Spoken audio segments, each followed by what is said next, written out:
Assalamualaikum warahmatullahi wabarakatuh. Hai teman-teman, bagaimana kabar kalian? Semoga kita semua dalam keadaan sehat walafiat. Amin ya rabbal alamin. Di sini saya Sarifatul Ma'rifah akan menjelaskan mengenai pengertian ARBK retardasi mental, klasifikasi, deteksi, dan diagnosis retardasi mental dengan dosen pengampu Ibu Siti Hikmah. Mari kita simak. Apa sih pengertian dari ARBK retardasi mental? Menurut Grossman, retardasi mental adalah penurunan fungsi intelektual yang menyeluruh secara bermakna dan secara langsung menyebabkan gangguan adaptasi sosial dan bermanifestasi selama masa perkembangan. Menurut definisi ini, penurunan fungsi intelektual yang bermakna berarti pada pengukuran uji intelijensi yang berada pada 2 deviasi standar di bawah rata-rata. Retardasi mental adalah gangguan psikologi yang ditandai dengan kecerdasan atau kemampuan mental yang berada di bawah rata-rata. Anak dengan disabilitas intelektual biasanya kurang memiliki keterampilan yang diperlukan untuk menjalani kehidupan sehari-hari.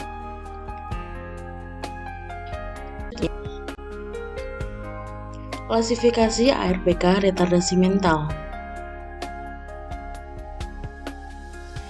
Terdapat 4 klasifikasi ARBK retardasi mental, di antaranya yaitu yang pertama, mild retardation atau retardasi mental ringan dengan IQ 50-69.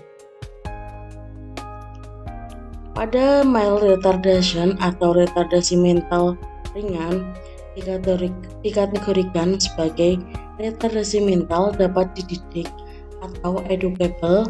Anak mengalami gangguan berbahasa, tetapi masih mampu menguasainya untuk keperluan bicara sehari-hari dan untuk wawancara klinik. Umumnya, mereka juga mampu mengurus diri sendiri secara independen seperti makan, mencuci, memakai baju. Meskipun tingkat perkembangannya sedikit lebih lambat dari ukuran normal, kesulitan utama biasanya terlihat pada pekerjaan akademik sekolah dan banyak yang bermasalah dalam membaca dan menulis. Selanjutnya, klasifikasi kedua yaitu moderate retardation atau retardasi mental sedang dengan IQ 35-49. Dikategorikan sebagai retardasi mental dapat dilatih atau trainable. Pada kelompok ini, anak mengalami keterlambatan perkembangan pemahaman dan penggunaan bahasa, serta pencapaian akhirnya terbatas. Pencapaian kemampuan mengurus diri sendiri dan keterampilan motor juga mengalami keterlambatan, dan beberapa di antaranya membutuhkan pengawasan sepanjang hidupnya. Kemajuan di sekolah terbatas, sebagian masih bisa belajar dasar-dasar membaca, menulis, dan berhitung. Klasifikasi yang ketiga yaitu reserve retardation atau retardasi mental berat dengan IQ 20-34. Kelompok retardasi mental berat ini hampir sama dengan retardasi mental sedang dalam hal gambaran klinis, penyebab organik, dan keadaan yang terkait. Perbedaan utama adalah pada retardasi mental berat ini biasanya mengalami kerusakan motorik yang bermakna atau adanya defisit neurologis. Dan yang terakhir yaitu profound retardation atau retardasi mental sangat berat dengan IQ kurang dari 20. Retardasi mental sangat berat berarti secara praktis anak sangat terbatas kemampuannya dalam mengerti dan menuruti permintaan atau instruksi.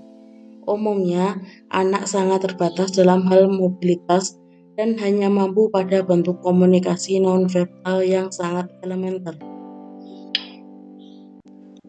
Pembahasan selanjutnya yaitu deteksi ARBK retardasi mental. Yang pertama, keterlambatan berbahasa. Kedua, gangguan gerakan motorik halus dan gangguan adaptasi, seperti toileting atau kemampuan bermain. Yang ketiga, keterlambatan perkembangan motorik kasar. Jarang ditemui kecuali kalau retardasi mental disertai dengan kondisi lain seperti palsi cerebral.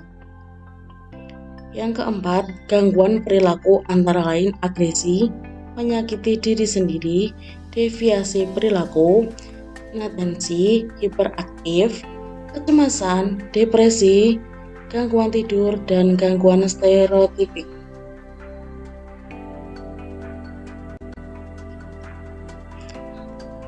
Selanjutnya yaitu diagnosis ARPK. Diagnosis retardasi mental tidak hanya didasarkan atas tes intelijensi saja, melainkan juga dari riwayat penyakit, laporan dari orang tua, laporan dari sekolah, pemeriksaan fisik, laboratorium, pemeriksaan penunjang. Yang perlu dinilai tidak hanya intelijensi saja, melainkan juga adaptasi sosialnya. Dari anamnesis dapat diketahui beberapa faktor risiko terjadinya retardasi mental. Pemeriksaan fisik pada anak retardasi mental biasanya lebih sulit dibandingkan pada anak normal, karena anak retardasi mental kurang kooperatif. Selain pemeriksaan fisik secara umum, adanya tanda-tanda dismorfik dari sindrom-sindrom tertentu. Perlu dilakukan pemeriksaan neurologis, serta penilaian tingkat perkembangan pada anak yang berumur di atas 3 tahun, dilakukan tes intelijensia. Pemeriksaan ultrasonografi atau USG kepala dapat membantu menilai adanya klasifikasi cerebral, perdarahan intrakranial pada bayi dengan ubun-ubun masih terbuka.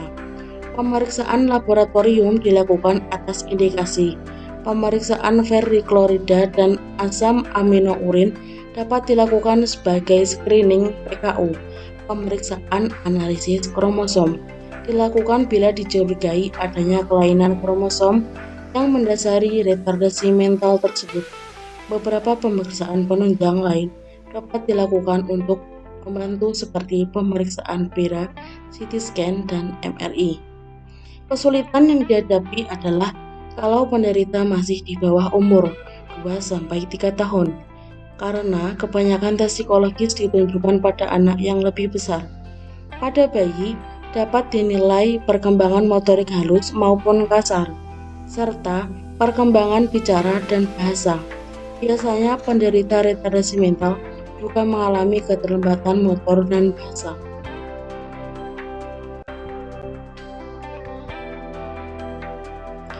Thanks for watching, semoga bermanfaat buat teman-teman semua.